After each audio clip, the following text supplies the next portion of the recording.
Bismillahirrahmanirrahim. Assalamualaikum warahmatullahi wabarakatuh. Perkenalkan, saya Zabrina. Saya merupakan salah satu mahasiswa KKN UII Angkatan 71. Saya berasal dari Fakultas Kedokteran Universitas Islam Indonesia.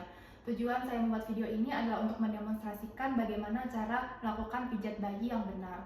Adapun manfaat dari pijat bayi yang pertama adalah membantu dalam mempercepat pertumbuhan dan juga perkembangan bayi. Kemudian yang selanjutnya adalah meningkatkan hubungan emosional atau bonding antara ibu dan anak. Kemudian pijat bayi ini juga dapat mengurangi stres yang dialami bayi.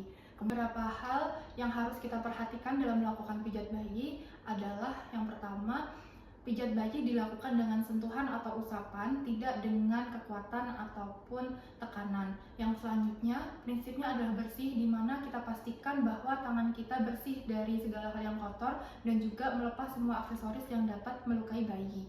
Kemudian yang selanjutnya, pijat bayi ini dilakukan pada saat anak tidak kondisi rewel atau tidak dalam kondisi sakit.